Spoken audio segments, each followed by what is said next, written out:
Hoje nós vamos contemplar o capítulo 3 do livro do Gênesis. Portanto, tivemos 2 semanas para refletir e para ler o capítulo 1 e 2 do livro de Gênesis. E hoje passamos ao capítulo 3, a narrativa do pecado original. E a catequese de hoje chama-se A Desordem do Pecado. E comecemos com a leitura do versículo 4 a 6 do capítulo 3.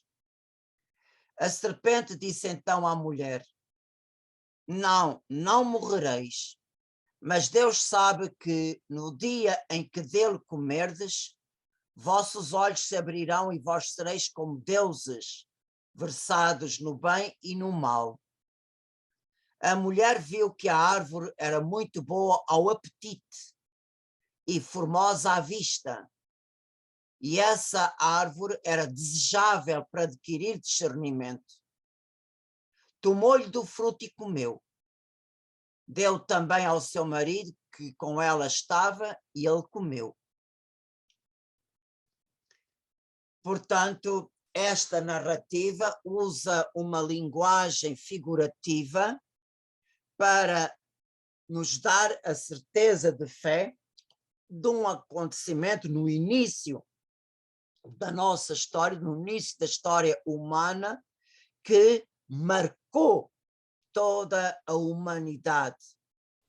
Portanto, a revelação de Deus à humanidade, Deus revelou à humanidade que esta falta original influenciou toda a nossa história, toda a humanidade, e foi uma falta cometida livremente na origem pelos nossos primeiros pais.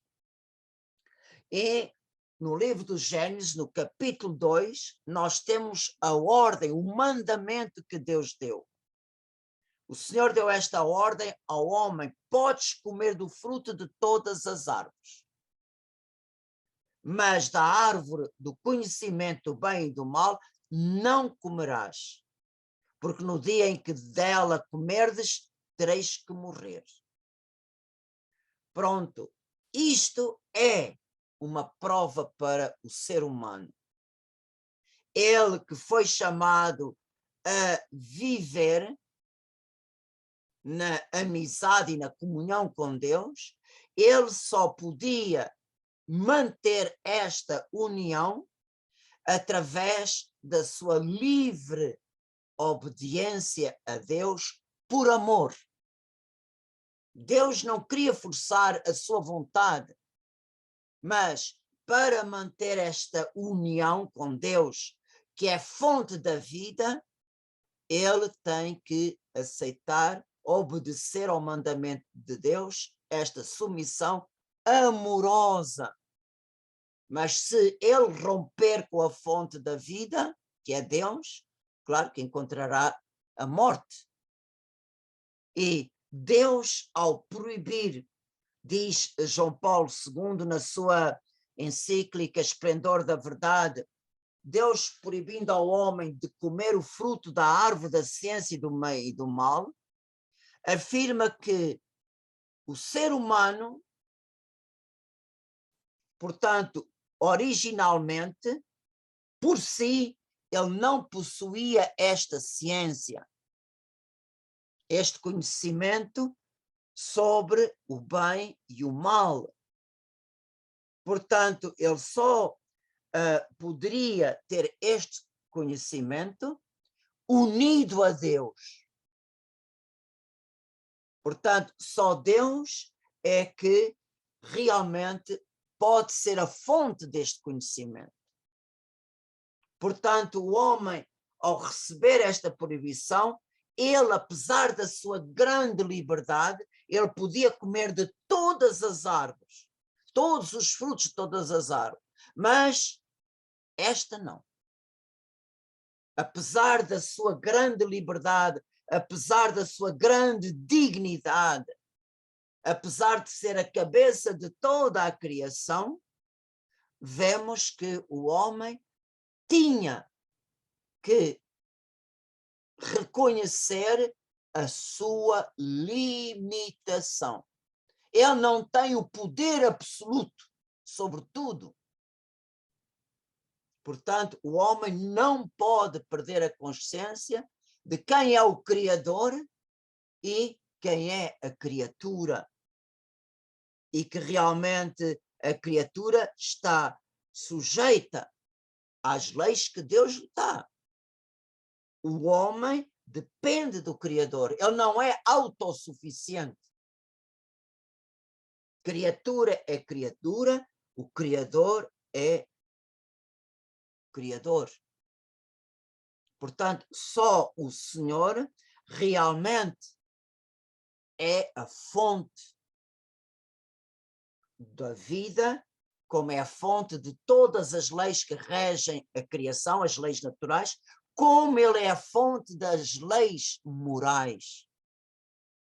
Em outras palavras, só Deus, que é bom, pode nos dizer o que é bom e o que é mau. Só Deus é a fonte da moral. E o ser humano tem que aceitar e dizer o que é o bem e o que é o mal para o homem, é Deus quem diz. Através dos seus mandamentos, através da sua lei. Portanto, só confrontando Deus é bom, é que o homem pode saber o que é bom e o que é mau. Portanto, nós vemos, através disto, a motivação da tentação original. Em primeiro lugar, o demónio apresenta a Eva um Deus ciumento, cioso do seu poder. Um Deus mentiroso. Não, não morrereis. Ele disse que ides morrer, mas não morrereis. Mas os vossos olhos se abrirão e vós sereis como deuses. O que é que isto quer dizer, vós sereis como deuses? Significa que sois vós que ides dizer para vós mesmos o que é bem e o que é mal sem precisar de Deus. Vocês não precisam depender de Deus. Deus vos deu este limite porque ele é cioso dos seus direitos. Porque ele sabe, quando comerdes, os vossos olhos vão se abrir. E vós podereis levar uma vida independente de Deus. Deus não tem nada que vos dizer o que é bem e o que é mal. Portanto, vemos que a tentação original é muito semelhante à prova, à motivação que fez Lúcifer cair do céu. Ele também no céu dizia: eu serei semelhante ao Altíssimo, eu colocarei o meu trono acima das estrelas do céu.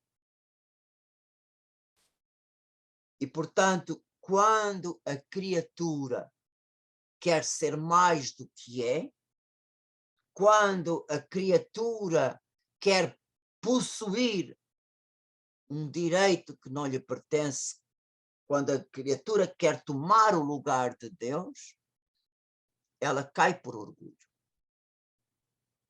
E nós vemos que a motivação do pecado original é esta: não morrereis. O Deus é mentiroso, ciumento dos seus prerrogativas. Vossos olhos se abrirão e sereis como deuses. Esta é que é a verdadeira motivação do pecado original. E a tática da tentação, segundo a linguagem bíblica, vemos como o demónio quis quebrar toda a natureza humana. Portanto, a tentação original começa como todas as tentações que nós sofremos. O demónio é sempre o mesmo. ele ataca sempre da mesma maneira. Ele entra com pezinhos de lã para depois sair com patas de cabra. Ele começa o diálogo com Eva por uma pergunta inocente. Ele nem sequer fala da árvore da ciência do bem e do mal, nada. O demónio diz isto. Então Deus disse, não podeis comer de todas as árvores. E nesta pergunta não há nenhuma ligação à árvore proibida. Mas Eva, para responder a esta pergunta, põe a sua memória ao serviço de Satanás. Não. Nós podemos comer do fruto de todas as árvores, mas do fruto que está no meio do jardim, não. Deus disse, dele não comereis, nele não tocareis, sob pena de morte. Portanto, o nosso problema, e vocês podem analisar, vocês podem refletir que é sempre a mesma coisa. O nosso mal é dar ouvidos à primeira palavra de Satanás. Numa arenga, a arenga começa sempre, uma discussão, uma briga, começa sempre por uma palavra. E essa palavra vai entenicar o outro. Portanto, o problema é ouvir a primeira palavra. Quando a mulher pôs a sua memória, que é uma das potências da alma, ao serviço de Satanás, ele quebrou a memória. A memória já não está completamente ao serviço de Deus. Então é aí que ele passa a atacar a inteligência. Aí é que está a motivação. A motivação da tentação foi um ataque de Satanás à inteligência. Não morrereis. Mas Deus sabe, no dia em que dele comerdes, vossos olhos se abrirão e sereis como deuses, versados no meio do mal. E vocês sabem que é pela inteligência que entra o orgulho. Vencida a memória, ele ataca a inteligência. E a inteligência estando seduzida, a tentação passa para os sentidos do corpo. A mulher viu os olhos, que a árvore era boa para o apetite, o paladar, e formosa à vista. Essa árvore era desejável, os desejos. Portanto, vemos, primeiro quebra a memória, quebra a inteligência, ataca os sentidos e pelos sentidos ataca a vontade. Tomou-lhe do fruto e comeu, deu também ao seu marido que estava com ela e ele comeu. Por isso, vemos como a nossa natureza, pouco a pouco, já não está mais dirigida completamente a Deus, mas está ao serviço de Satanás. Portanto, o demónio conseguiu corromper a nossa alma, inteligência, memória e vontade, e os nossos sentidos. E das 5 consequências do pecado original, 2 aparecem logo.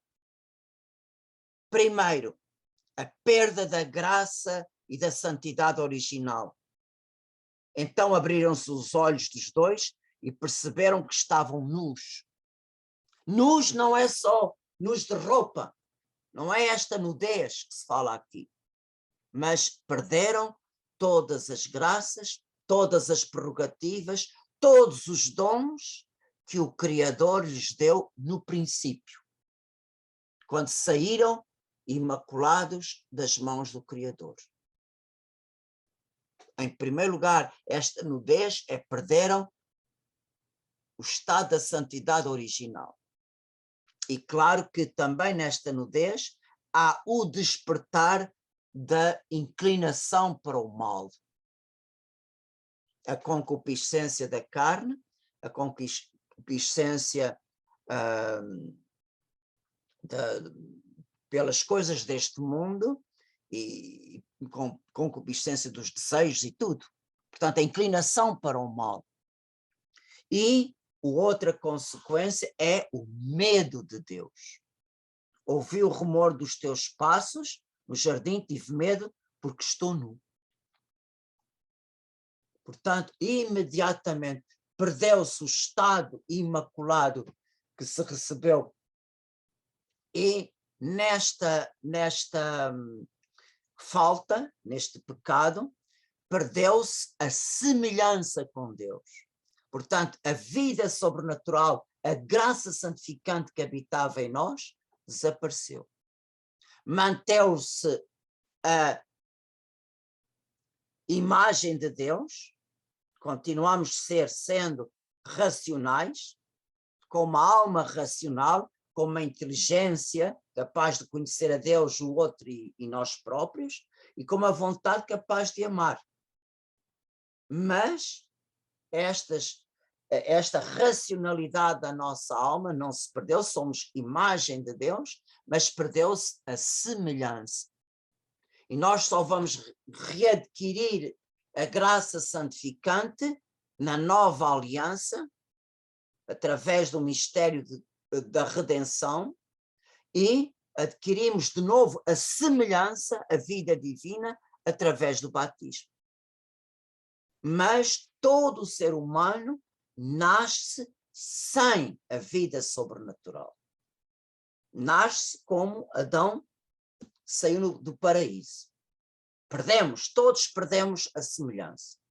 E só através do batismo é que podemos readquirir a semelhança com Deus, através da graça santificante. E vemos que as consequências do pecado, o pecado sempre divide, seja ele qual for.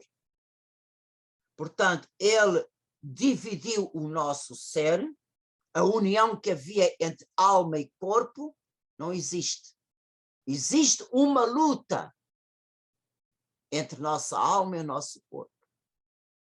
O nosso espírito deseja uma coisa e acabamos por fazer outra.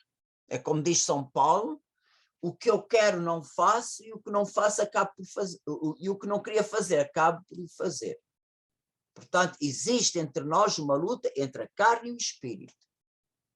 Outra, existe uma tensão na relação entre homem e mulher.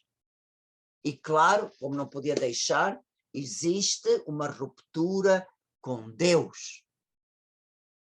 E claro, não é de estranhar que também os 3 cunhos originais que Deus deu a Adão e a Eva e aos 2 juntos, a Adão Deus deu a palavra santa, que marcou todos os animais pelo seu nome, o amor santo que transforma o amor imaculado no coração de Eva, e os 2 unidos, o dom da vida. Portanto, estas 3 vocações primordiais foram desvirtuadas. Por exemplo, a palavra. Dantes, a palavra de Adão não só marcava toda a criação, os animais pelo nome, mas a palavra do ser humano era a resposta de toda a criação ao seu Criador. Portanto, o homem adorava a Deus, louvava, agradecia, glorificava, bendizia a Deus em nome de todas as criaturas.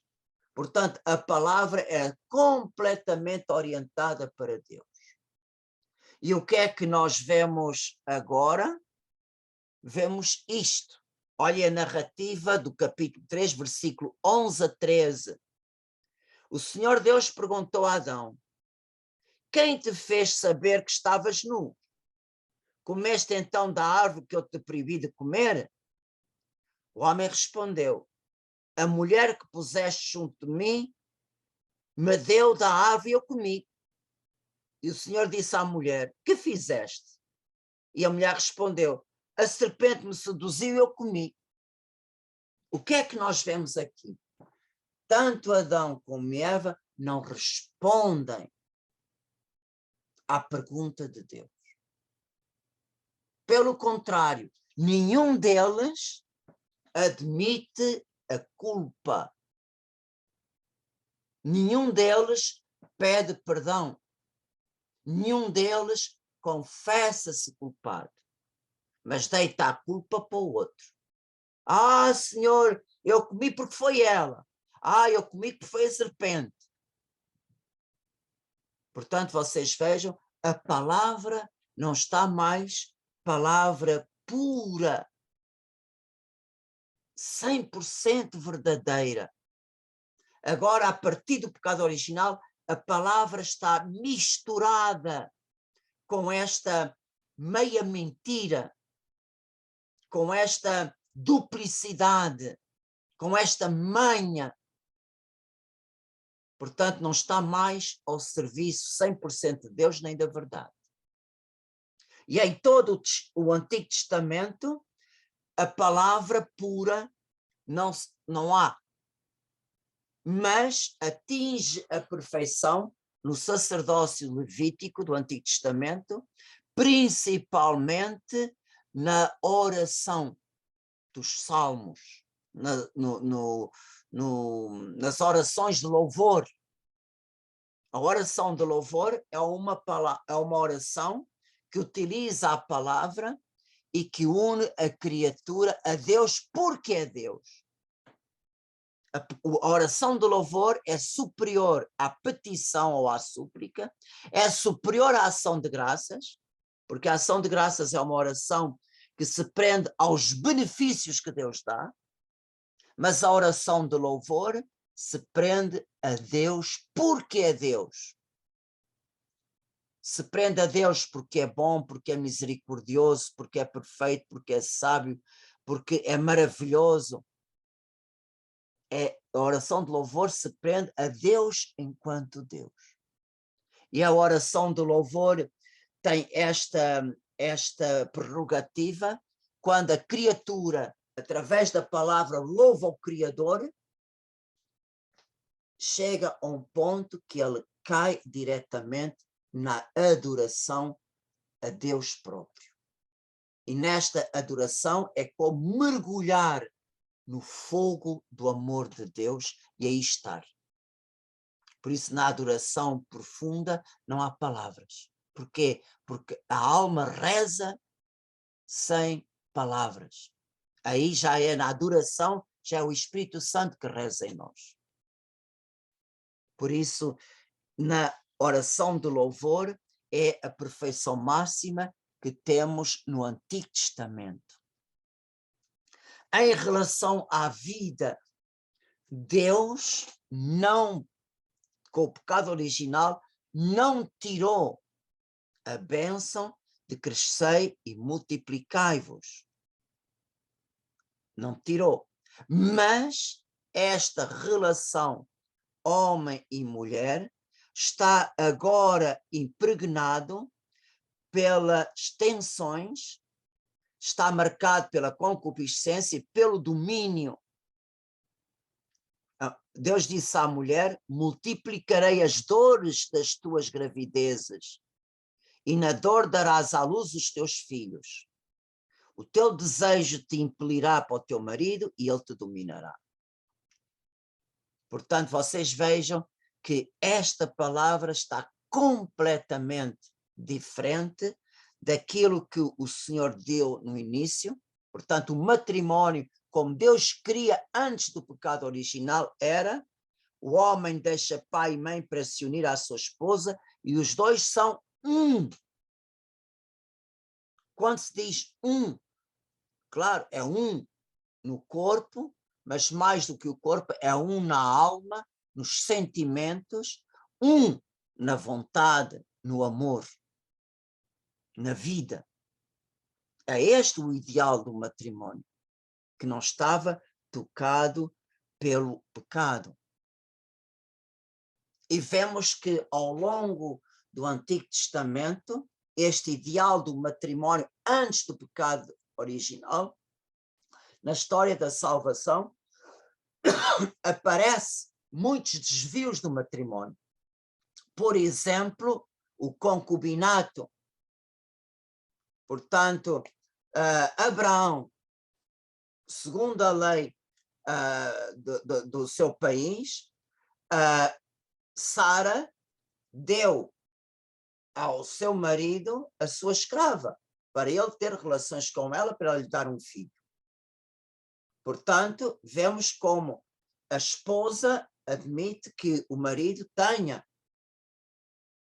uma relação com outra, com o seu consentimento. Vemos também o caso de incesto, que é as uniões sexuais com pessoas de família do primeiro grau. Vemos isto com Lote, depois da destruição de Sodoma.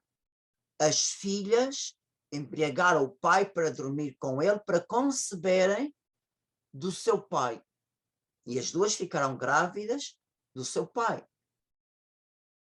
Também temos o caso de poligamia. Jacó teve 2 esposas, mais 2 escravas das 2 esposas, teve 4 mulheres. O rei Salomão também foi um caso de poligamia. Adultério, temos o caso de David, e na lei de Moisés permitia-se o divórcio. E é exatamente com Jesus Cristo que o Senhor põe o matrimónio no mesmo pé que era no princípio, antes do pecado original. Portanto, só no Novo Testamento é que o Senhor restitui ao matrimónio, ao casal, a sua santidade, o seu ideal primitivo. Moisés permitiu-vos o divórcio, mas no princípio não era assim. Aquele que no seu coração olhar uma mulher com mau desejo, já cometeu adultério com ela no seu coração. Portanto, a fidelidade do matrimónio não é só nos actos, mas a fidelidade do matrimónio começa nos pensamentos, nos olhares, nos desejos, nas palavras. Portanto, a santidade do matrimónio exige a integridade da pessoa. Portanto, falando com outras palavras, a esposa deve encher tanto o coração do marido que não há lugar para mais nada. Portanto, o marido deve encher o coração da esposa de tal maneira que não há lugar para mais nada. É o amor como Cristo amou a sua igreja. Cristo amou de tal maneira a sua igreja que deu a sua vida por ela. O Senhor deu 100%. E é assim que o marido e a esposa devem estar todos os dias 100%. Não há lugar para 50-50 ou não. É tudo ou nada. E em relação ao amor, portanto, aquele amor que aquece e transforma, que Eva tinha no seu coração imaculado quando saiu das mãos de Deus, se perdeu completamente no Antigo Testamento. Portanto, o ideal da virgindade consagrada a Deus não existe. Até no Antigo Testamento, morrer virgem e a esterilidade, não ter filhos, era considerado uma maldição, um castigo. Até a filha de Jefté, ela pediu ao pai, antes de morrer, antes dela ser morta, que o pai deixasse 1 mês dela ir chorar por morrer virgem sem ter filhos. E vemos que em algumas mulheres do Antigo Testamento o Senhor dá alguns traços deste amor puro da origem. Por exemplo, Abigail reflete a prudência no amor. Judite reflete a coragem no amor. A rainha Esther, o amor que intercede e que salva. A mãe dos 7 filhos macabeus, a heroicidade do amor. E claro que este amor puro, este amor que acalenta e que transforma, Deus deu de novo esta prerrogativa a Nossa Senhora no seu coração imaculado. Por isso, Maria está no novo começo, ela é chamada a nova Eva, porque ela tem de novo este amor puro que aquece e transforma para depois transmiti-lo à Igreja. E no Antigo Testamento temos um cântico no livro de Eclesiásticos que canta este amor puro, que é o cântico da Mãe do Amor Formoso, Eclesiástico capítulo 24, versículo 24 a 31, que diz o seguinte, vale a pena ler porque é muito bonito. Eu sou a mãe do puro amor, do temor, do conhecimento e da digna esperança. Vinde a mim todos os que me desejais, fartai-vos dos meus frutos, porque a minha lembrança é mais doce que o mel, minha herança mais doce que o favo do mel. Os que me comem terão ainda fome, os que me bebem terão ainda sede. O que me obedece não se envergonhará, e os que fazem as minhas obras não pecarão. Aqueles que me tornam conhecida terão a vida eterna. Claro que estas palavras só se realizaram plenamente no coração imaculado de Nossa Senhora.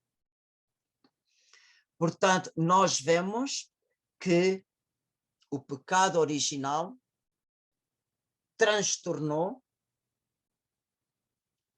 a natureza, completamente a natureza humana, transtornou a sua relação com Deus e também transtornou a criação inteira. Mesmo que a criação não pecou, pela sua ligação íntima com o homem, toda a criação sofre as consequências do pecado original. Toda a criação sofre a doença, o envelhecimento e a morte. Até as estrelas morrem. Portanto, vemos que a criação sofre isto não por sua própria culpa, mas foi Deus que a submeteu assim. E por isso nós vemos que a nova aliança, o Senhor vem restaurar tudo. Ao tirar, eis o Cordeiro de Deus que tira o pecado do mundo, ao tirar o pecado, o Senhor abre uma porta de vida. A morte não é um castigo, mas é um remédio, porque põe fim à nossa condição de pecadores, põe fim ao número dos nossos pecados, põe fim à ação diabólica contra nós. Com a morte o demónio não nos pode tentar mais, acabou. O tempo que ele tinha para nos perder acabou, não pode fazer mais nada. E por isso a morte é uma passagem para a vida. O Senhor abriu à nossa condição humana um caminho de ressurreição. E também para a criação, o Senhor abre, através da nossa ação, um caminho de glorificação. Também a criação está destinada a entrar, a participar na glória dos filhos de Deus. E nós já, através das nossas obras, utilizando as coisas deste mundo, nós, por amor a Deus, podemos santificar, através da santificação das nossas obras, podemos santificar aquilo que utilizamos. Por exemplo, como é que a gente pode resgatar o dinheiro do poder de Satanás? Através das esmolas. Transformamos este vil metal que o demónio serve para perder tantas almas em obras de misericórdia. Portanto, resgatamos este meio que o demónio se serve para perder tantas almas. Nós vocês sabem que a esmola apaga uma multidão de pecados. A verdadeira esmola, atenção, eu não falo da partilha fraterna, eu falo da verdadeira esmola. Por isso vocês vejam, nós somos chamados a colaborar com Deus na salvação do mundo. Onde abundou o pecado, superabundou a graça. Sejamos nós também instrumentos desta graça para a salvação e santificação do mundo. Amém.